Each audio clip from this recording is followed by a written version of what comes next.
साथियों, आप सभी के इस प्लेटफॉर्म पर स्वागत है।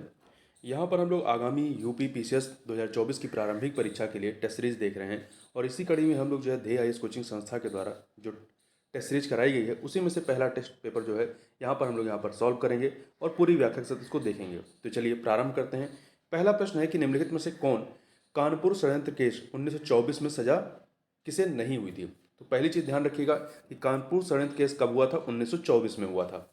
देखिए इसमें जो है इस मामले में सरकार के द्वारा जो है साम्यवादी पार्टी के कई सारे सदस्यों जिसमें आपके मानवेंद्र नाथ राय, श्रृंगारबेलू चट्टियार, मुजफ्फर अहमद, श्रीपाद अमृत डांगे, गुलाब हुसैन, रामचरण लाल शर्मा, मतलब ये जो चारों नाम दिए गए इन सभी पे मुकदमा चलाया गया था।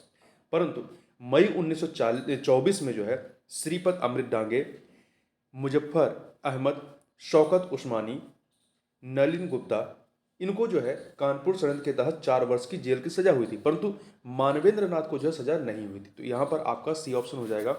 आगे बढ़ते हैं। अगला प्रश्न है कि निम्नलिखित कथनों पर विचार कीजिए। 2 कथन दिए गए हैं, बताना है इनमें से सत्य कथन कौन से हैं। देखिए पहला है आपका कैबिनेट मिशन वर्ष 1946 में जो है ने मुस्लिम लीग की पाकिस्तान मांग को स्वीकार कर लिया था। ये कथन आपका गलत है। ठीक है, कैबिनेट मिशन कब आया था, 1946 में, और इसका गठन जो है ब्रिटेन के प्रधानमंत्री एटली के द्वारा किया गया था। तो इसने मुस्लिम लीग की पाकिस्तान की मांग को स्वीकार नहीं किया था। तो पहला कथन आपका गलत हो गया। दूसरा, मुस्लिम लीग ने संविधान सभा के लिए आयोजित चुनाव में प्रतिभाग तो किया परंतु संविधान सभा में शामिल होने से इनकार कर दिया। ये कथन भी सही है कि मुस्लिम लीग ने जुलाई 1946 में हुई संविधान सभा के लिए चुनाव में प्रतिभाग किया जिसमें उसे बस 3 सीटें प्राप्त हुई, जिससे घबरा करके उसने कैबिनेट मिशन योजना को स्वीकृति वापस लेकर सीधी कार्रवाई का आह्वान किया था। तो यहाँ पर पहला कथन गलत है, दूसरा सही है, इसलिए बी ऑप्शन हो जाएगा। आगे बढ़ते हैं। अगला है भारत को भगवान के भरोसे छोड़ दो और यदि यह असंभव हो तो अराजकता के भंवर में छोड़ दो। भारत में अंग्रेजी सरकार के लिए उपरोक्त कथन किसका है। तो यह कथन जो है महात्मा गांधी का है। महात्मा गांधी ने अपनी पत्रिका हरिजन में इस कथन को लिखा था। कब लिखा था, ये लिखा था आपका जून 1942 में। इसी में इन्होंने लिखा था कि हमें अपनी आज़ादी के लिए लड़ना होगा, आज़ादी आकाश से नहीं टपकेगी। ठीक है, आगे चलते हैं। कृषि से संबंधित रॉयल कमीशन की स्थापना की गई। कब की गई थी, तो कृषि से संबंधित रॉयल कमीशन की स्थापना वर्ष 1928 में। कब की गई थी, वर्ष 1928 में की गई थी। और इस समय भारत के वायसराय कौन थे, लॉर्ड इरविन, जिनका कार्यकाल आपका 1926 से लेकर के 1931 तक था। ठीक है, आगे बढ़ते हैं। निम्नलिखित में से कौन सा एक युग्म सही सुमेलित नहीं है। ब्रिगेड और उसके नेतृत्वकर्ता कौन थे। तो यहाँ पे देखिए सुभाष ब्रिगेड के नेतृत्वकर्ता शहनवाज खान थे, नेहरू ब्रिगेड के जीएस ढिल्लो थे, गांधी ब्रिगेड के जो है गुलजारा सिंह नहीं थे। ठीक है, गांधी ब्रिगेड के इनायत खां थे। कौन थे, इनायत खां थे। गुलजारा सिंह जो है ये आजाद ब्रिगेड के नेतृत्वकर्ता थे। वहीं रानी झांसी रेजिमेंट के नेतृत्वकर्ता कौन थी, लक्ष्मी सहगल थी। ठीक है, तो इस प्रकार से यहाँ पर आपका सी ऑप्शन जो है वो सही नहीं है। अगला प्रश्न है कि 1832 में दर्पण नामक एक साप्ताहिक पत्र का प्रकाशन आरंभ किया गया किसके द्वारा। तो यह जो है बाल शास्त्री जाम्बेडकर जी के द्वारा इसको प्रारंभ किया गया था। ये बंबई के उन उग्र सुधारकों में से थे जिन्होंने ब्राह्मणवादी कट्टरता की आलोचना की और हिंदुओं की आम प्रथाओं में सुधार लाने की कोशिश की। आगे बढ़ते हैं। निम्नलिखित युद्धों को उनके कालानुक्रम में व्यवस्थित कीजिए। यहाँ पे 3 आपके युद्ध दिए गए हैं। प्रथम आंग्ल मैसूर युद्ध कब का है, तो ये आपका 1766 से 1769 तक है। ठीक है, प्रथम आंग्ल मैसूर युद्ध। जबकि प्रथम आपका आंग्ल सिख युद्ध कब होता है, तो प्रथम आंग्ल सिख युद्ध जो है ये 1845 से आपका 46 तक होता है। और वहीं पे प्रथम आंग्ल मराठा युद्ध कब होता है, प्रथम आंग्ल मराठा युद्ध 1775 से 1782 तक रहता है। तो इसमें सबसे पहले आपका प्रथम आंग्ल मैसूर युद्ध होगा। 1766 से 1769। इसके बाद प्रथम आंग्ल मराठा युद्ध, फिर प्रथम आंग्ल सिख युद्ध होगा। तो आपका 132 हो जाएगा, 132 अर्थात सी ऑप्शन हो जाएगा। आगे बढ़ते हैं। राजा राम मोहन राय द्वारा सती प्रथा के विरोध के लिए किस पत्रिका का उपयोग किया गया था, तो इनके द्वारा जो है संवाद कौमुदी का उपयोग किया गया था। राजा राम मोहन राय एक महान समाज सुधारक थे, तो इन्होंने इसके विरोध के लिए इन्होंने अपनी पत्रिका संवाद कौमुदी का उपयोग किया था। आगे बढ़ते हैं, निम्नलिखित में से कौन सा एक युग्म सही सुमेलित नहीं है? तो यहाँ पर देखिए, आपका विषाणु जो होते हैं ये अकोशिकीय होते हैं, सही है। प्रियान जो होता है, प्रियान ये प्रोटीन प्लस न्यूक्लिक अम्ल नहीं होता है, ठीक है। देखिए, ऐसे रोग संक्रामक कारक जिनमें केवल प्रोटीन होता है तथा न्यूक्लिक अम्ल का अभाव पाया जाता है उसे प्रियान कहते हैं। प्रियान क्या होता है? तो ऐसे रोग संक्रामक कारक जिनमें केवल प्रोटीन होता है तथा न्यूक्लिक अम्ल का अभाव पाया जाता है उसे प्रियान कहते हैं। इसकी खोज स्टैनले प्रूसिनर ने की थी। तो यहाँ पर आपका प्रियान वाला ऑप्शन गलत है, क्योंकि इसमें न्यूक्लिक अम्ल का अभाव होता है। जीवद्रव जैविक क्रियाएं करती हैं। कोशिका के अंदर के संपूर्ण पदार्थ को जीवद्रव्य कहते हैं। जीवों में होने वाली समस्त जैविक क्रियाएं जीवद्रव्य में संपन्न होती हैं। वहीं माइक्रोकॉन्ड्रिया के बारे में बात करें, माइक्रोकॉन्ड्रिया, तो देखिए, यूकेरियोटिक कोशिकाओं के कोशिका द्रव्य में अनेक सूक्ष्म गोलाकार क्षण या कण के आकार की संरचनाएं पाई जाती हैं। इसे ही कोशिका का पावर हाउस कहते हैं। यही आपका क्या होता है? माइटोकॉन्ड्रिया। यह ऊर्जा एटीपी के रूप में बनती है। तो यहां पर आपका जो बी ऑप्शन है वो सही नहीं। आगे बढ़ते, निम्नलिखित में से किस एक में पर्णहरित क्लोरोफिल पाया जाता है? तो देखिए, किस में पाया जाता है? तो क्लोरोफिल जो है आपका यूग्लिना में जो है आपका क्लोरोफिल पाया जाता है। यहां देखिए, कवक, जीवाणु एवं पूर्ण परजीवी पौधों में पर्णहरित नहीं पाया जाता। किसमें? कवक में, जीवाणुओं में एवं पूर्ण परजीवी पौधों में पर्णहरित नहीं पाया जाता, क्योंकि शेष सभी पौधों में पाया जाता है। यूग्लिना को छोड़ करके किसी भी जंतु में पर्णहरित नहीं पाया जाता। यूग्लिना आपका जंतु की कैटेगरी में आता है, तो यूग्लिना को छोड़कर किसी भी जंतु में पर्णहरित नहीं पाया जाता। आगे बढ़ते हैं, प्रोटीन का पाचन कहाँ से आरंभ होता है? तो देखिए, प्रोटीन का जो पाचन है आपका अमाशय से, कहां से? अमाशय से आरंभ होता है, ठीक है। तो ये कहां से? अमाशय अर्थात स्टमक से आरंभ होता है।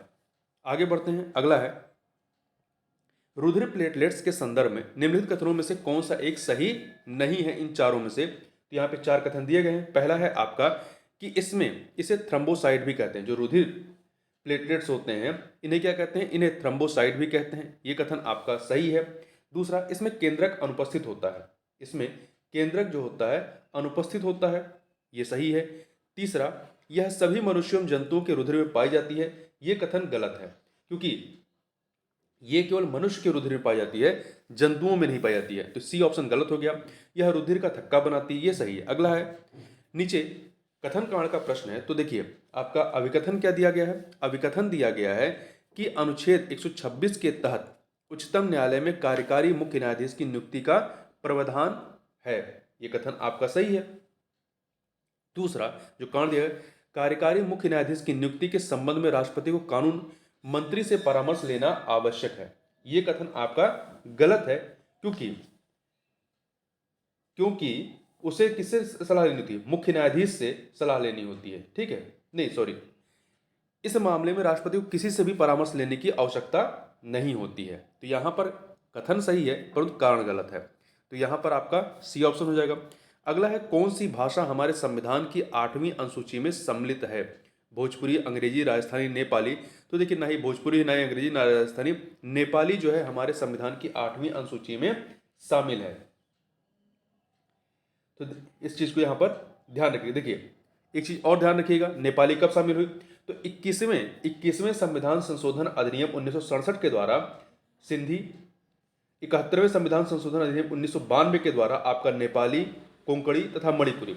जो 71वां संविधान संशोधन है 1992 का, इसके द्वारा 3 भाषाओं को, नेपाली, कोंकणी, मणिपुरी को शामिल किया गया। जबकि 92वें संविधान संशोधन अधिनियम 2003 के द्वारा 4 भाषाओं, बोडो, डोगरी, मैथिली तथा संथाली को जोड़ा गया। तो इस चीज को यहां पर ध्यान रखिएगा। आगे बढ़ते हैं, निम्नलिखित कथनों पर विचार कीजिए। निम्नलिखित कथनों पर विचार कीजिए। यहां पर आपके पास 2 कथन दिए गए हैं, तो इसे बताना है असत्य कथन कौन से हैं। पहला, अनुच्छेद 265 के अंतर्गत कुछ कर कार्यपालिकीय या प्रशासकीय आदेशों द्वारा भी लगाए जा सकते हैं।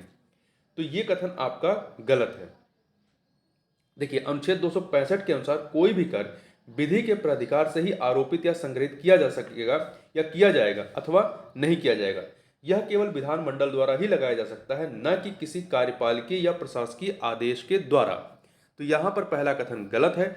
दूसरा कथन, ऐसे विषय जो ना तो संघ सूची में वर्णित है न ही राज्य सूची में, उन पर केंद्र सरकार द्वारा कर लगाया जाता है। ये कथन आपका सही है। तो पहला गलत है, दूसरा आपका सही है। इसलिए असत्य कौन सा है? तो पहला वाला अर्थात ए ऑप्शन आपका जो है वो असत्य हो जाएगा, मतलब ए ऑप्शन सही हुआ। आगे बढ़ते हैं, क्वेश्चन नंबर 16 देखते हैं। धन विधेयक के संबंध में असत्य कथन क्या है? यहाँ पे 4 कथन आपके पास दिए गए हैं, तो देखिए असत्य कथन ढूंढना। पहला, धन विधेयक में सिर्फ अनुच्छेद 110 में निर्दिष्ट विषय आते हैं, ये कथन सही है। दूसरा, धन विधेयक को राज्यसभा में पेश नहीं किया जा सकता है, ये भी सही है, केवल लोकसभा में पेश होता है। तीसरा, प्रत्येक धन विधेयक वित्त विधेयक होता है, ये कथन भी सही है। देखिए प्रत्येक धन विधेयक वित्त विधेयक होता है, परंतु प्रत्येक वित्त विधेयक धन विधेयक नहीं होता है। वहीं डी ऑप्शन, धन विधेयक को राष्ट्रपति पुनर्विचार के लिए वापस लौटा सकता है, बिल्कुल नहीं लौटा सकता है, क्योंकि उसकी पूर्व अनुमति से ही लोकसभा में प्रस्तुत किया जाता है, तो वह पुनर्विचार के लिए नहीं लौटा सकता है। तो यहाँ पर डी ऑप्शन जो है सही नहीं है। आगे बढ़ते हैं, निम्नलिखित कथनों पर विचार कीजिए। यहाँ पर आपके पास 2 कथन दिए गए हैं, बताना है सत्य कथन कौन सा है। पहला है, राज्यों में विधान परिषद की स्थापना या उन्मूलन का अधिकार अनुच्छेद 169 के अंतर्गत संसद को है, 169 के अंतर्गत संसद को है। ये कथन आपका क्या है? सत्य है। दूसरा, इसके लिए संसद को संविधान संशोधन की आवश्यकता होती है, नहीं, संविधान संशोधन की आवश्यकता नहीं होती है। ठीक है, तो इसलिए पहला सही है, दूसरा कथन आपका गलत है। देखिए, यदि संबंधित राज्य की विधानसभा अपनी कुल सदस्य संख्या के बहुमत अथवा ये तथा उपस्थित एवं मतदान करने वाले सदस्यों के 2/3 बहुमत से इस आशय का प्रस्ताव पारित कर देती है, तो संसद साधारण कानून बनाने की प्रक्रिया से ही उस आशय का कानून बनाकर विधान परिषद की स्थापना एवं उन्मूलन कर सकती है। इसके लिए संविधान संशोधन की आवश्यकता नहीं होती है। तो पहला कथन सही है, दूसरा गलत है, इसलिए यहाँ पर ए ऑप्शन हो जाएगा। आगे बढ़ते हैं, अगला है राष्ट्रपति शासन। अनुच्छेद 356 के तहत 356 के तहत आपका राष्ट्रपति शासन आता है के विषय में असत्य कथन कौन सा है? तो यहाँ पे 4 कथन दिए गए हैं। पहला, देखिए, इसकी घोषणा राज्य के संवैधानिक तंत्र के विफल हो जाने के आधार पर की जाती है, ये कथन सही है। इसके तहत उद्घोषणा का संसद द्वारा 2 माह के भीतर अनुमोदन किया जाना आवश्यक है, यह कथन भी आपका सत्य है। तीसरा, इसके तहत उद्घोषणा को 6 माह पर पुनः अनुमोदित कर अनिश्चित काल तक बढ़ाया जा सकता है, ये कथन गलत है। देखिए, इसके तहत उद्घोषणा को 6 माह पर पुनः अनुमोदित कर अधिकतम 3 वर्ष तक बढ़ाया जा सकता है, तो अनिश्चित काल तक नहीं, अधिकतम 3 वर्ष तक। तो यहाँ पे सी ऑप्शन आपका गलत है। डी ऑप्शन, राष्ट्रपति शासन की उद्घोषणा संसद के साधारण बहुमत से अनुमोदित की जाती है, ये सही है। आगे बढ़ते हैं, 19 नंबर क्वेश्चन, उच्चतम न्यायालय के परामर्शदात्री क्षेत्राधिकार के अंतर्गत सम्मिलित है। क्या सम्मिलित है? तो यहाँ पे आपके पास 4 विकल्प दिए गए हैं। तो देखिए, इसके तहत आपका उच्चतम न्यायालय के जो परामर्शदात्री क्षेत्राधिकार है, ये आपका आता है आर्टिकल 143 के तहत। इसके तहत सार्वजनिक महत्व के कानूनी या तथ्यात्मक मामलों में राष्ट्रपति को सलाह देने के बारे में प्रावधान किया गया है। तो अनुच्छेद 143 के अंतर्गत उच्चतम न्यायालय के परामर्शदात्री क्षेत्राधिकार के अंतर्गत सार्वजनिक महत्व के कानूनी या तथ्यात्मक मामलों में राष्ट्रपति को सलाह देना सम्मिलित है। क्वेश्चन नंबर 20 देखते हैं, संविधान के अनुच्छेद 136 के संबंध में, संविधान के अनुच्छेद 136 के संबंध में सत्य कथन चुनना है। कौन सा इसमें सत्य कथन है?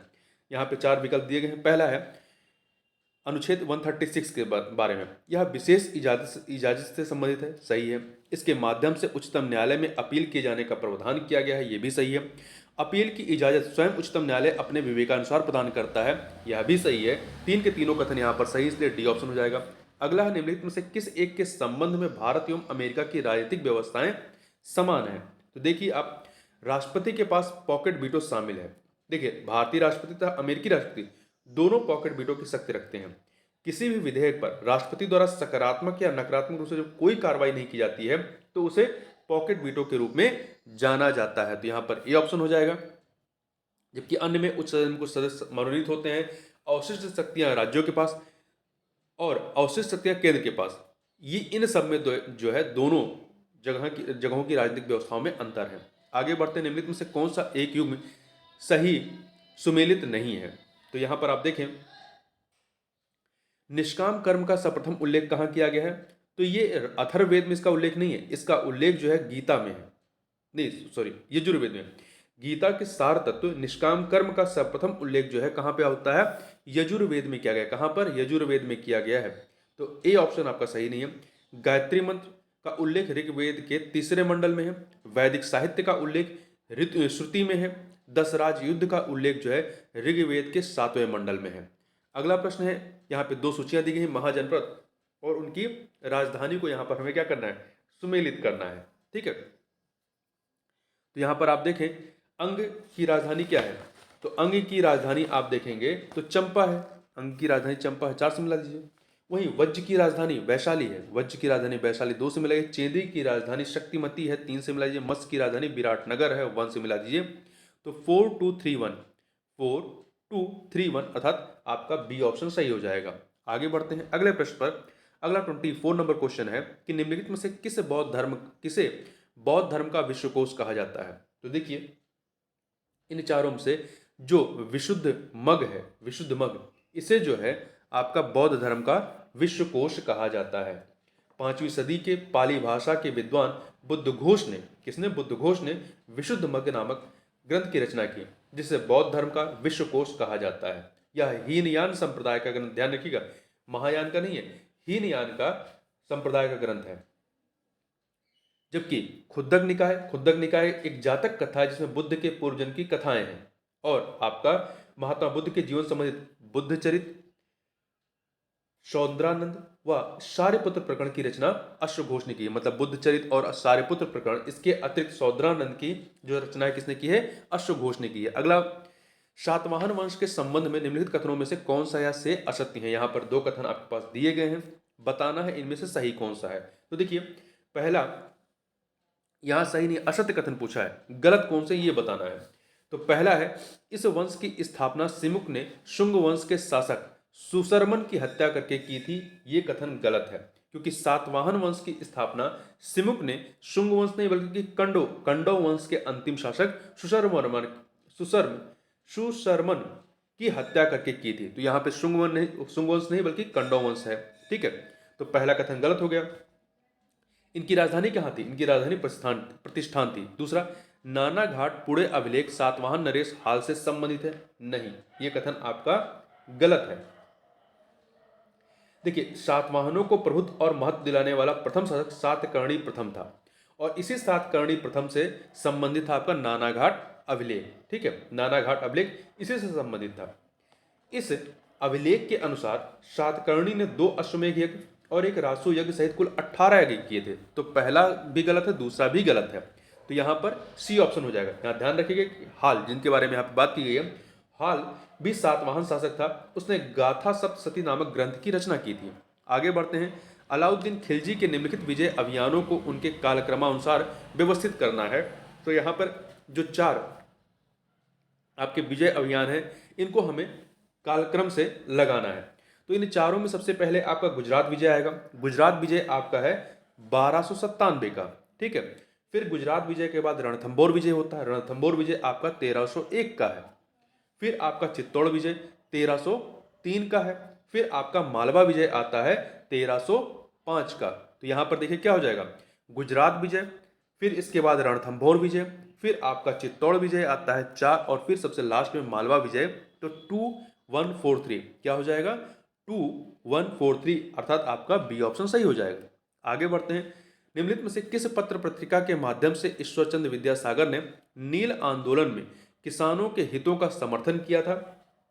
तो देखिए सोम प्रकाश साप्ताहिक समाचार पत्र के माध्यम से, सोम प्रकाश साप्ताहिक समाचार पत्र के माध्यम से ईश्वरचंद्र विद्यासागर ने नील आंदोलन में किसानों के हितों का समर्थन किया था। तो सोम प्रकाश के माध्यम से, अर्थात आपका ए ऑप्शन हो जाएगा। अगला है, निम्नलिखित में से कौन सी एक मुगल शहजादी मखफी के उपनाम से कविताएं लिखती थी। निम्नलिखित में से कौन सी एक मुगल शहजादी मखफी के नाम से कविताएं लिखती थी। तो ये कौन थी, ये थी जेबू उल निशा, जेबू उन निशा थी। ठीक है, देखिए मुगल काल में गुलबदन बेगम तथा जेब उन निशा को प्रकांड विदुषी महिला माना जाता है। हुमायूंनामा की रचना गुलबदन बेगम ने, जबकि शहजादी जेब उन निशा मखफी के नाम से कविताएं लिखती थी। आगे बढ़ते हैं, क्वेश्चन नंबर 29 देखते हैं। निम्नलिखित में से कौन सा एक सही सुमेलित नहीं है, शासक और उसके दरबार में आने वाला यवन राजदूत। देखिए आपका चंद्रगुप्त मौर्य के दरबार में मेगस्थनीज आता है। ठीक है, इसके दरबार में मेगस्थनीज आता है। वहीं पर आपका बिंदुसार के दरबार में डायमिकस आते हैं, अशोक के दरबार में डायनोसिस आते हैं, स्कंदगुप्त के दरबार में हेलिडोरस नहीं आता है। ठीक है, यह जो है शुंग शासक भागभद्र के दरबार में आया था। किसके? शुंग शासक भागभद्र के दरबार में हेलिडोरस आता है। हेलिडोरस ने वासुदेव के सम्मान में वेशनगर में गरुड़ स्तंभ स्थापित किया था। तो यहाँ पर डी ऑप्शन सही नहीं है, बाकी अन्य सही हैं। आगे बढ़ते हैं, निम्नलिखित में से कौन सा एक सही सुमेलित नहीं है देश और राजधानी के संदर्भ में? देखिए, सेशल्स की राजधानी क्या है? विक्टोरिया, सही है। हैती की राजधानी पोर्ट ओ प्रिंस है, सही है। मंगोलिया की राजधानी क्या है? उलान बटोर है, सही है। परंतु ग्रेनाडा की राजधानी जो है वो लिब्रेविले नहीं है। लिब्रेविले जो है ये कहाँ की राजधानी है? ये गैबन की है। लिब्रेविले राजधानी गैबन की है। ग्रेनाडा की राजधानी क्या है? सेंट जॉर्ज है। क्या है? सेंट जॉर्ज है। यहाँ पे डी वाला सही नहीं है। ग्रेनाडा की राजधानी क्या है? सेंट जॉर्ज, जबकि लिब्रेविले ये गैबन की राजधानी है। आगे चलते हैं। अगला प्रश्न है कि ग्रेट बैरियर रीफ किस प्रकार की प्रवाल भित्ति का उदाहरण है? तो ग्रेट बैरियर रीफ, इसके नाम में ही बैरियर है, ये अवरोधक प्रवाल भित्ति है। ठीक है, जिसकी हिंदी क्या होती है? बैरियर की अवरोधक। तो ये अवरोधक प्रवाल भित्ति है जो आपका ऑस्ट्रेलिया के पूर्वी तट के सहारे फैली हुई है, और यह विश्व की सबसे लंबी अवरोधक मतलब प्रवाल भित्ति है। आगे बढ़ते हैं। निम्नलिखित देशों में से कौन एक कर्क रेखा पर अवस्थित नहीं है? इन 4 देशों में से कौन सा कर्क रेखा पर अवस्थित नहीं है? तो देखिए, इसमें से मैक्सिको, म्यांमार, मिस्र ये तीनों ही कर्क रेखा पर, परंतु जो भूटान है यहां से कर्क रेखा नहीं गुजरती है, मतलब ये कर्क रेखा पर नहीं है। आगे बढ़ते हैं। ग्रीनलैंड के संदर्भ में निम्नलिखित कथनों में से कौन सा या से सत्य है? 2 कथन यहां पर दिए गए हैं। पहला है, यह विश्व का सबसे बड़ा द्वीप है। ग्रीनलैंड जो है विश्व का सबसे बड़ा द्वीप है, यह कथन सही है। इस पर उत्तरी अमेरिका का अधिकार है? नहीं। इस पर डेनमार्क का अधिकार है। डेनमार्क आपका एक यूरोपियन देश है। ठीक है, जबकि इसकी अवस्थित कहां पे? या उत्तरी अमेरिका महाद्वीप में स्थित है। तो पहला सही है, दूसरा गलत है, इसलिए ए ऑप्शन हो जाएगा। 34 नंबर क्वेश्चन देखते हैं। 34 नंबर क्या है? 2 सूचियां हैं यहां पर, शहर और झील, इन्हें हमें क्या करना है? सुमेलित करना है। तो देखिए, थंडरवे है कहां पे? कनाडा में। थंडरवे शहर के किनारे कौन सी झील है? सुपिरियर झील, मतलब सुपिरियर झील के किनारे कौन सी? थंडरवे, कनाडा। तो यहां पे 2 से मिलाइए। क्लीवलैंड जो है आपका कहां पे? यूएसए में। और यह किस झील के किनारे है? क्लीवलैंड जो है ये इरी झील के किनारे है। 1 से मिला दीजिए। टोरंटो कहाँ है? कनाडा में। यह ओंटारियो झील के किनारे है। 4 से मिलाइए। केसविले जो है यूएसए संयुक्त राज्य अमेरिका में है, यह ह्यूरॉन झील के किनारे है। तो यहाँ पे 3 से मिला देंगे तो 2143 अर्थात आपका डी ऑप्शन हो जाएगा।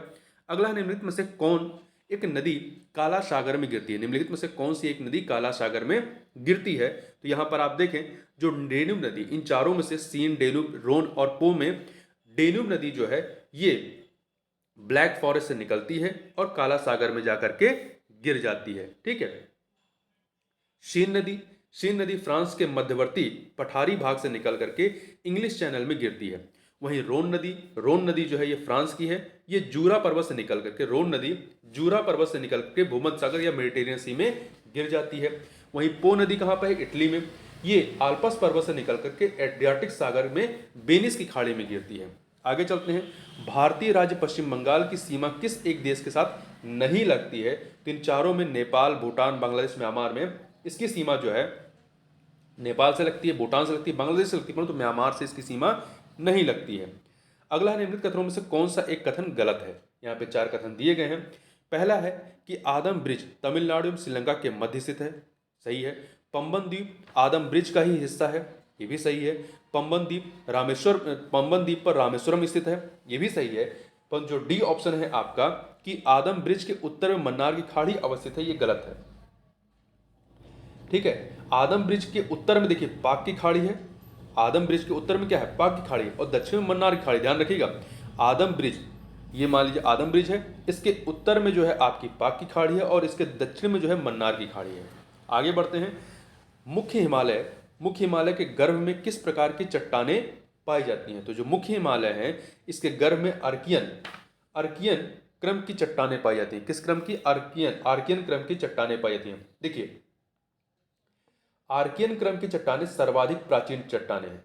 जब पृथ्वी सबसे पहले ठंडी हुई तब इस चट्टान का निर्माण हुआ था। इन चट्टानों इन चट्टानों का बहुत अधिक रूपांतरण हो चुका है। ये रवेदार है तथा इनमें जीवाश्म का अभाव होता है। ये नीस, ग्रेनाइट और शिस्ट प्रकार की हैं। देखिए, इनका विस्तार कहाँ पे है? कर्नाटक, छत्तीसगढ़, छोटा नागपुर पठार, राजस्थान का दक्षिण पूर्वी भाग। परंतु जो मुख्य हिमालय का गर्भ है, तो गर्भ भाग में भी इस प्रकार की चट्टानें पाई जाती हैं। आगे बढ़ते हैं, क्वेश्चन नंबर 39 देखते हैं। निम्नलिखित पर्वत चोटियों में कौन सी सर्वाधिक ऊंची पर्वत चोटी है? नामचा बरवा, केटू, नंगा पर्वत, कंचनजंगा। तो इसमें से आप देखें, जो केटू जिसे गाडविन ऑस्टिन कहते हैं, इसकी ऊंचाई जो है 8,611 मीटर है। ये माउंट एवरेस्ट के बाद दूसरे नंबर पे आती है। और ये कहाँ पे है? ये भारत में, और भारत की सर्वोच्च चोटी है केटू। ठीक है, जो कि जो काराकोरम पर्वत श्रृंखला है उसकी सर्वोच्च चोटी है। तो यहाँ पर आपका केटू हो जाएगा। इसके बाद आपका केटू के बाद आपका आता है क्या? कंचनजंगा। केटू के बाद आपका कंचनजंगा दूसरे पे आएगा। फिर तीसरे नंबर पे आपका नंगा पर्वत आएगा 8,126, और वहीं चौथे नंबर पे इन चारों में नामचा बरवा आएगा 7,750 मीटर। आगे बढ़ते हैं, निम्नलिखित में से कौन सा कथन जो है वो असत्य है? 4 कथन यहाँ पर दिए गए हैं। देखिए, कांडला एक ज्वारीय बंदरगाह है। कांडला क्या है? एक ज्वारीय बंदरगाह है, सही है। मुंबई भारत का सबसे बड़ा बंदरगाह है, ये भी सही है। मर्मू गांव एक कृत्रिम बंदरगाह है, ये कथन आपका सही नहीं है, क्योंकि मर्मू गांव गोवा में जुआरी नदी के ज्वार नद मुख पर स्थित है, और यह एक प्राकृतिक बंदरगाह है, ना कि कृत्रिम बंदरगाह है। यहाँ पे सी गलत है। कोच्चिन एक प्राकृतिक बंदरगाह है, ये आपका सही। कोच्चिन कहाँ पे है? केरल में है, और यह बंदरगाह लैगून पर स्थित है। जबकि जो चेन्नई बंदरगाह एक कृत्रिम और खुला सागरी बंदरगाह है। आगे बढ़ते हैं, 41 नंबर। अफ्रीका महाद्वीप में स्थित लेसोथो देश के बारे में कौन सा कथन असत्य है? तो यहाँ पर देखिए 4 कथन दिए गए हैं। पहला, यह ड्रेकेंसबर्ग पर्वत पर स्थित है, यह कथन सही है। इसके तटरेखा की लंबाई सबसे छोटी है, ये गलत है, क्योंकि ये भू आबद्ध है। दक्षिण अफ्रीका में स्थित एक भू आबद्ध देश है, तो इसकी कोई तटरेखा है ही नहीं है, तो इसलिए यहाँ पर बी ऑप्शन गलत हो जाएगा। इसे शांत घाटियों का देश भी कहा जाता है, ये सही है। इसकी राजधानी मशेरू है, ये भी सही है। अगला है थीन परियोजना स्थित है कहाँ पर? जो थीन परियोजना है ये रावी नदी पर, ध्यान रखिएगा। थीन परियोजना किस पर है? रावी नदी पर है। अगला है 6 डिग्री चैनल। 6 डिग्री चैनल निम्नलिखित में से किन 2 देशों के बीच सीमा का निर्धारण करती है? तो ध्यान रखिएगा, महत्वपूर्ण है। अभी तक आपने 8 डिग्री चैनल, 9 डिग्री चैनल और 10 डिग्री चैनल से ही संबंधित या कोको जल संधि से संबंधित प्रश्न देखे होंगे, और ये नया प्रश्न है 6 डिग्री चैनल। तो देखिए 6 डिग्री चैनल जो है ये भारत और इंडोनेशिया के बीच की सीमा का निर्धारण करता है, भारत और इंडोनेशिया की। यहाँ पर बी ऑप्शन हो जाएगा। अगला है, निम्नलिखित कथनों में से कौन सा या से सही है? 2 कथन यहाँ पे आपके पास दिए गए हैं।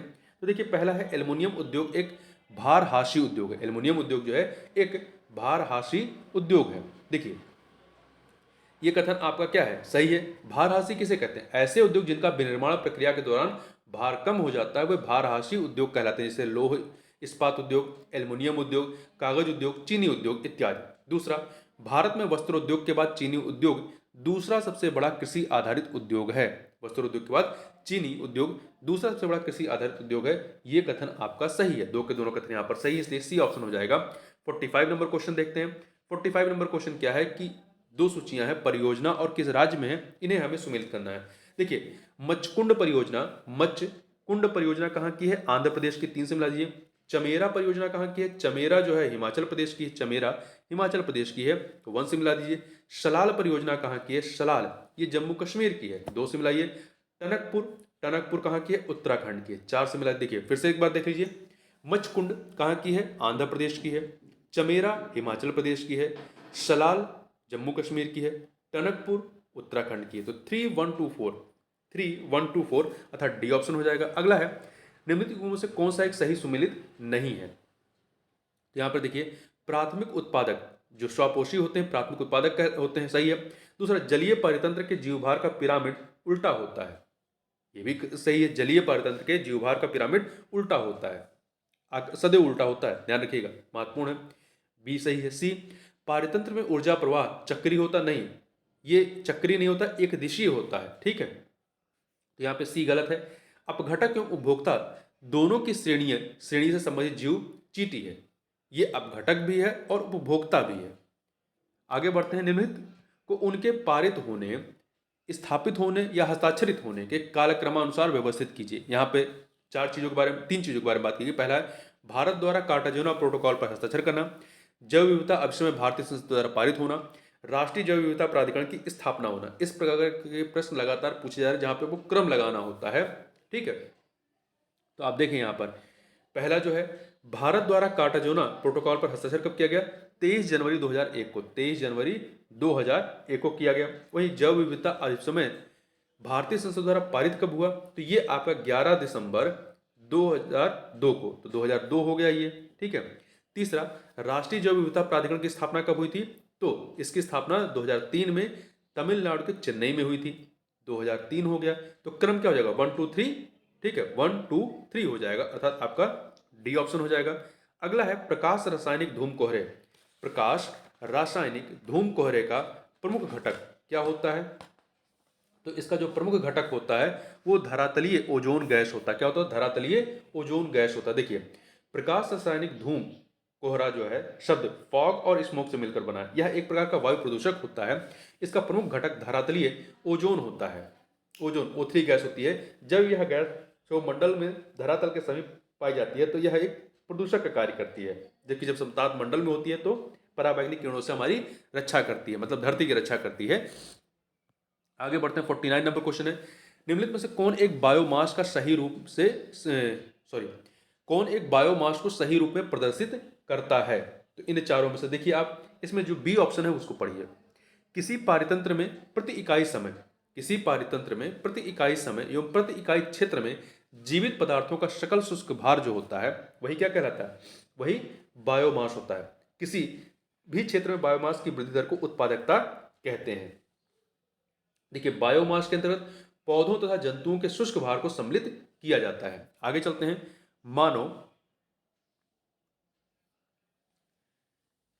आगे बात करते हैं। यहां पे एक सेकंड, थोड़ा सा इसके बारे में और देख लेते हैं। यहां पे जो है किसी पारितंत्र में प्रति इकाई समय में जीवित पदार्थों को सकल भार, तो ये आपका सही नहीं है। ठीक है, तो किसी भी पारितंत्र में प्रति इकाई समय एवं प्रति इकाई क्षेत्र में जीवित पदार्थों के सकल शुष्क भार को बायोमास कहते हैं। तो ए वाला गलत है, बी वाला आपका सही था। सी वाला देखें, किसी पारितंत्र में प्रति इकाई क्षेत्र में जीवित एवं मृत पदार्थों का सकल शुष्क भार नहीं। बायोमास में पौधों तथा जंतुओं के शुष्क भार को सम्मिलित किया जाता है, तो यहाँ पे सी वाला गलत है। आगे बढ़ते हैं। मानव एवं जैव मंडल कार्यक्रम, मानव एवं जैव मंडल कार्यक्रम जिसे शॉर्ट में हम लोग मैप कहते हैं, या इंग्लिश में the man and the biosphere map programme, किसके द्वारा शुरू किया गया कार्यक्रम है? तो इसे जो है यूनेस्को के द्वारा शुरू किया गया था। किसके द्वारा? यूनेस्को के द्वारा प्रारंभ किया गया था। और इसे कब किया गया था? 1971 में। इस कार्यक्रम को 1971 में यूनेस्को के द्वारा प्रारंभ किया गया था। यह एक अंतर सरकारी वैज्ञानिक कार्यक्रम है। आगे बढ़ते हैं। अगला है, संसद का कोई सदस्य अनुच्छेद 102 में वर्णित किसी नियोगिता से ग्रसित है या नहीं, इसका निर्णय कौन करता है? तो देखिए, इसका निर्णय जो है राष्ट्रपति करता है। संसद का कोई सदस्य अनुच्छेद 102 में वर्णित किसी नियोगिता से ग्रसित है या नहीं, इसका निर्णय राष्ट्रपति के द्वारा किया जाता है। निर्णय लेने से पूर्व वह निर्वाचन आयोग की राय लेगा और उसकी राय के अनुसार कार्य करेगा। आगे बढ़ते हैं। निम्नलिखित में से किस एक आधार पर राज्य धार्मिक स्वतंत्रता पर विधि द्वारा निर्बंधन आरोपित नहीं कर सकता है? तो देखिए, किसके आधार पर नहीं कर सकता है? लोक व्यवस्था के आधार पर कर सकता है, स्वास्थ्य के आधार पर कर सकता है, सदाचार के आधार पर कर सकता है, परंतु गरिमा के आधार पर नहीं कर सकता है। ठीक है, तो 3 आधार दिए गए हैं। आर्टिकल 25 के अंतर्गत धार्मिक स्वतंत्रता का अधिकार एक मौलिक अधिकार है और इस पर निर्बंधन जो है 3 आधारों पर, लोक व्यवस्था, स्वास्थ्य और सदाचार के आधार पर लगाया जा सकता है। देखिए, अगला प्रश्न है कि राष्ट्रीय पिछड़ा वर्ग आयोग के संबंध में निम्नलिखित कथनों में से कौन सा एक असत्य है? 4 कथन दिए गए हैं। इसके अध्यक्ष, उपाध्यक्ष तथा 3 अन्य सदस्य होते हैं। एक अध्यक्ष, उपाध्यक्ष और फिर 3 अन्य सदस्य होते हैं। कुल मिला के 5 लोग होते हैं। सही है, यह एक सांविधिक निकाय नहीं। अब ये सांविधिक निकाय नहीं। देखिए, राष्ट्रीय पिछड़ा वर्ग आयोग अधिनियम 1993 के तहत 1993 के तहत यह एक सांविधिक निकाय था, किंतु 102वें संविधान संशोधन अधिनियम 2018 के माध्यम से अनुच्छेद 338 खा जोड़ करके इसे संवैधानिक दर्जा प्रदान किया गया। तो यहाँ पर बी ऑप्शन आपका गलत है।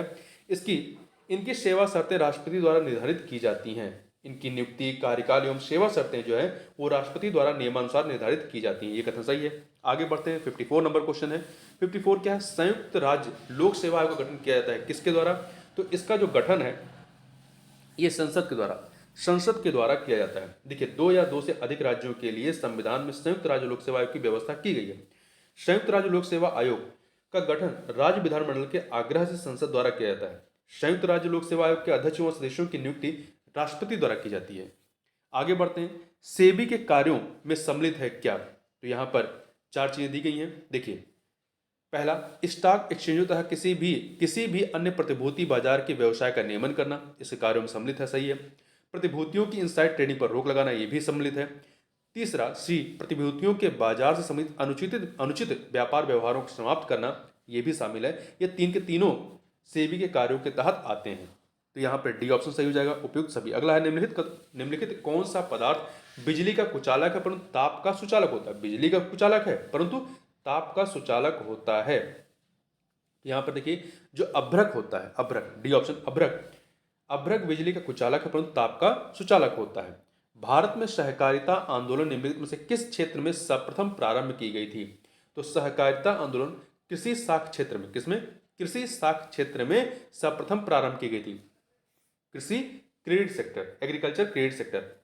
अगला है, मुद्रास्फीति की अवस्था में निम्नलिखित किस वर्ग को हानि होती है? मुद्रास्फीति की अवस्था में या इन्फ्लेशन की अवस्था में निम्नलिखित ये जो 4 वर्ग हैं इसमें से किसको हानि होती है? तो देखिए, उत्पादक, व्यापारी वर्ग और ऋणी को, इनको लाभ होता है। जो उत्पादक है उसका सामान महंगा बिकेगा, व्यापारी वर्ग महंगा बेचेगा, और जो ऋणी है, जिसने ऋण लिया है, अब पहले के अपेक्षा उसे जो पैसा चुकाएगा उसकी मूल वैल्यू क्या हो जाएगी? कम हो जाएगी। तो इन तीनों को लाभ होता है, परंतु वेतनभोगी कर्मचारी को क्या होता है? इसका नुकसान होता है। तो डी ऑप्शन। अगला है, मौद्रिक नीति का उद्देश्य क्या है? मौद्रिक नीति का उद्देश्य, देखिए, मौद्रिक नीति के उद्देश्यों में विनिमय दर में स्थायित्व, रोजगार सृजन, विकास एवं मूल्य स्थिरता, ये सभी के सभी शामिल हैं। तो डी ऑप्शन हो जाएगा। देखिए, आरबीआई मौद्रिक नीति देखिए, मौद्रिक नीति का निर्धारण संचालन कौन करता है? RBI, reserve bank of India करता है। आरबीआई इसके लिए रेपो दर, स्थायी जमा सुविधा दर, रिवर्स रेपो दर, बैंक दर, नकद आरक्षित अनुपात, वैधानिक तरलता अनुपात इत्यादि उपकरणों का उपयोग करता है। क्वेश्चन नंबर 60 देखते हैं। क्वेश्चन नंबर 60 क्या? प्रत्यक्ष विदेशी निवेश के संदर्भ में निम्नलिखित में से कौन सा जो है वो असत्य है? यहाँ पे 4 चीजें दी गई हैं। तो यहाँ पर देखिए, यह अवसंरचनात्मक होता है। जो प्रत्यक्ष विदेशी निवेश या एफडीआई जो होता है, यह अवसंरचनात्मक होता है, सही है। इससे भौतिक पूंजी का निर्माण होता है, यह भी सही है। यह अल्पकालिक निवेश होता है, यह अल्पकालिक निवेश होता है, नहीं, यह दीर्घकालिक होता है। क्या होता है? ये दीर्घकालिक होता है, ना कि अल्पकालिक। तो यहां पर आपका सी ऑप्शन सही नहीं है। इसका आय एवं रोजगार पर अनुकूल प्रभाव पड़ता है, ये भी सही है। अगला, निम्नलिखित में से कौन सी एक स्थिति क्राउडिंग आउट प्रभाव को दर्शाती है? तो यहां पर देखिए, पहला, जब सरकारी व्यय में वृद्धि के कारण निजी व्यय अथवा निवेश में कमी होती है तो इसे क्राउडिंग आउट प्रभाव कहते हैं। देखिए, मंदी के उपचार के लिए सरकार द्वारा व्यय बढ़ाने पर कुल मांग, राष्ट्रीय आय तथा बाजार दर में वृद्धि हो सकती है। कुल मांग, राष्ट्रीय आय तथा बाजार दर में वृद्धि हो सकती है। ब्याज दरों में वृद्धि का निजी निवेश पर प्रतिकूल प्रभाव पड़ेगा। ब्याज दरों में वृद्धि का निजी निवेश पर प्रतिकूल प्रभाव पड़ेगा। यदि सरकारी व्यय में वृद्धि के कारण निजी व्यय अथवा निवेश में कमी होती है तो इसे क्राउडिंग आउट प्रभाव कहते हैं। तो यहां पर आपका ए ऑप्शन हो जाएगा। ठीक है, इंग्लिश में क्राउडिंग आउट इफेक्ट कहेंगे। अगला है, निम्नलिखित में से कौन सा या से सही है? यहाँ पे 2 कथन आपके पास दिए गए हैं। पहला है, लॉर्ड वेलेस्ली द्वारा पत्रेक्षण अधिनियम 1799 में समाचार पत्रों पर नियंत्रण लगाने हेतु पारित किया गया था। लॉर्ड वेलेस्ली के द्वारा जो पत्रेक्षण अधिनियम 1799 है, ये लॉर्ड वेलेस्ली के द्वारा लाया गया। ये कथन आपका सही है। ठीक है, सेंसरशिप के लिए। दूसरा, गांधी जी ने साप्ताहिक समाचार पत्र हरिजन का प्रकाशन गुजराती में किया था, यह कथन गलत है। महात्मा गांधी ने साप्ताहिक समाचार पत्रों के रूप में हरिजन अंग्रेजी में, हरिजन जो है आपका अंग्रेजी में था, हरिजन बंधु जो था वो गुजराती में, हरिजन सेवक हिंदी में। तो 3 थे, हरिजन, हरिजन बंधु, हरिजन सेवक। तो ध्यान रखिएगा, हरिजन जो था अंग्रेजी में, हरिजन बंधु आपका गुजराती में, और हरिजन सेवक जो था वो हिंदी में था। आगे, तो यहाँ पे पहला सही, दूसरा गलत है, इसलिए ए ऑप्शन हो जाएगा। क्वेश्चन नंबर 63 देखते हैं। निम्नलिखित में से कौन सा एक सही सुमेलित नहीं है? तो यहाँ पे देखिए, चारों में से अहमदिया आंदोलन जो है इसका संबंध मिर्जा गुलाब अहमद से रहा है, सही। देखिए, देवबंद आंदोलन का संबंध कासिम ननौतवी एवं रशीद अहमद गंगोही से था। यंग बंगाल आंदोलन का संबंध जो है ये आपका एनी बेसेंट से नहीं था, बल्कि किससे था? हेनरी बीबियन डेरोजियो से था। नामधारी आंदोलन राम सिंह। थोड़ा सा और देखते हैं। देखिए, अहमदिया आंदोलन कब का प्रारंभ किया गया था? ये 1839 में अहमदिया आंदोलन प्रारंभ किया गया था।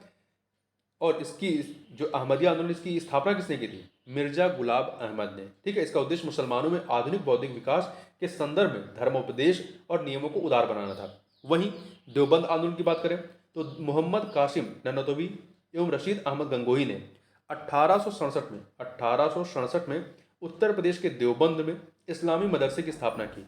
विदेशी शासकों के खिलाफ जिहाद का नारा देने के उद्देश्य से दारुल उलूम या देवबंद आंदोलन की शुरुआत हुई थी। और वही नामधारी आंदोलन जो है, जिसको राम सिंह ने प्रारंभ किया था, ये पंजाब में प्रारंभ हुआ था। क्वेश्चन नंबर 64 देख लेते हैं। 64 क्या है? निम्नलिखित में से कौन सी एक घटना सबसे बाद में घटित हुई थी? इन चारों में से। तो देखिए, कृषक प्रजा पार्टी की स्थापना कब हुई थी? इसकी स्थापना 1929 में हुई थी, बंगाल में टेंसी एक्ट को लेकर के अकरम खां अब्दुल रहीम फजलुल हक के प्रयासों से। वहीं बारदौली सत्याग्रह 1928 का है, 1928 का। गुजरात किसानों द्वारा लगान न देने का आंदोलन। अखिल भारतीय ट्रेड यूनियन कांग्रेस की स्थापना, जिसे शॉर्ट में एटक कहते हैं, 1920 में M.N. जोशी, जोसेफ बैप्टिस्ट तथा लाला लाजपत राय के प्रयासों से। इंडिया होम रूल सोसाइटी की स्थापना, इसकी स्थापना कब हुई थी? 1905 में लंदन में श्यामजी कृष्ण मिश्र के द्वारा। ठीक है, तो श्यामजी कृष्ण जी के द्वारा की गई थी। तो यहां पर आपका सबसे लास्ट में कौन सा आ रहा है? कृषक प्रजा पार्टी की स्थापना 1929। तो ये ऑप्शन हो जाएगा। अगला है, कांग्रेस के किस अधिवेशन में कांग्रेस के नाम में राष्ट्रीय शब्द जोड़ा गया था? ये जोड़ा गया था आपका नागपुर अधिवेशन 1991 में।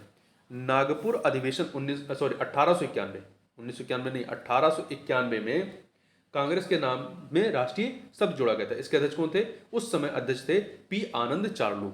आगे बढ़ते हैं। दो सूचियां दी गई यहां पर, इन्हें हमें सुमेलित करना है। देखिए, अगस्त प्रस्ताव कब का है? 1940 का, लॉर्ड लिनिथगो के समय का। तो डी से मिलाई, 4 से मिलाइए। प्रत्यक्ष कार्रवाई दिवस 16 अगस्त 1946, 3 से मिला दीजिए।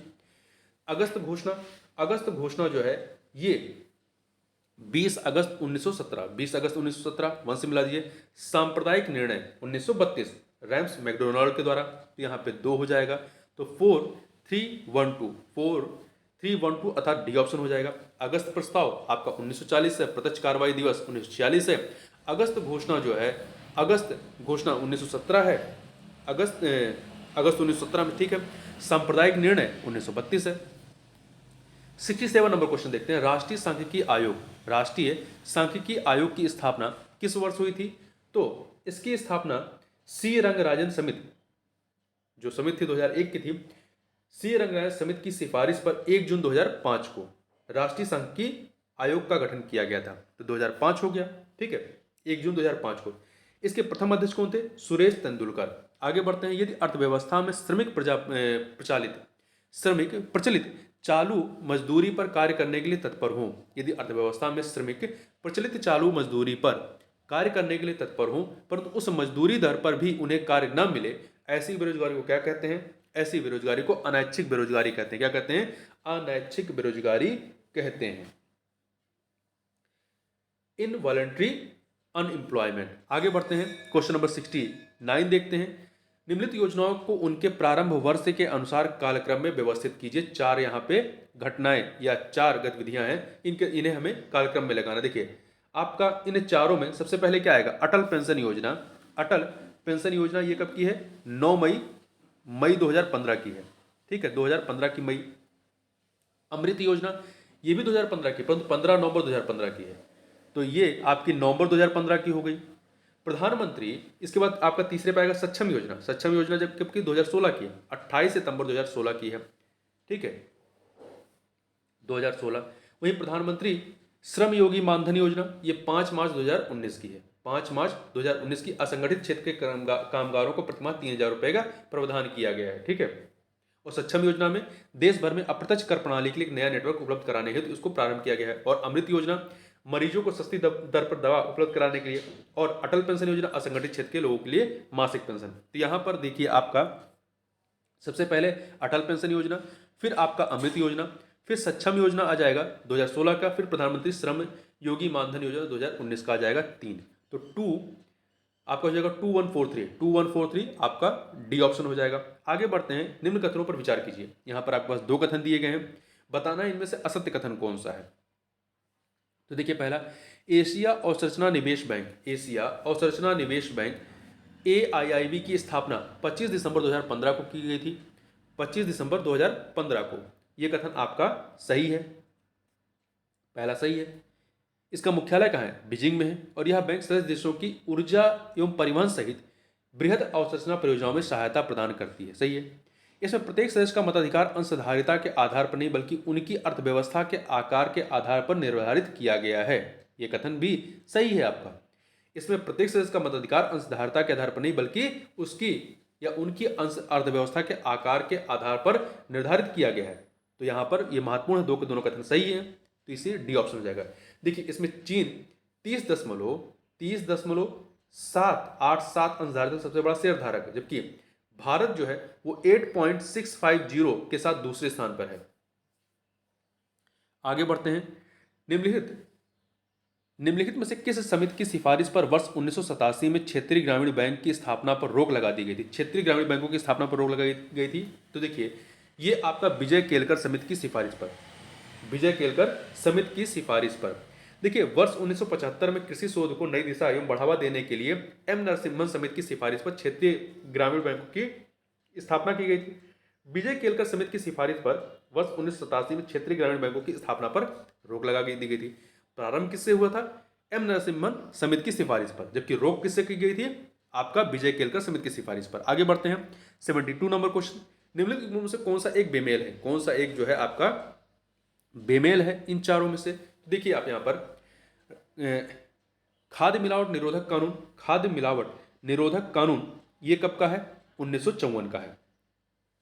दूसरा ट्राइफेड जिसे इसका पूरा नाम क्या है? भारतीय जनजातीय सहकारी विपणन विकास परिसंघ, या इंग्लिश में कहें तो tribal cooperative marketing development federation of India, इसकी स्थापना 1987 में हुई थी। पहला सही, दूसरा सही। तीसरा एगमार्क एक्ट कब का है? 1937 में। एगमार्क एक्ट 1937 में भारत में लागू होता है, आज़ादी के पहले ही, तो ये भी सही है।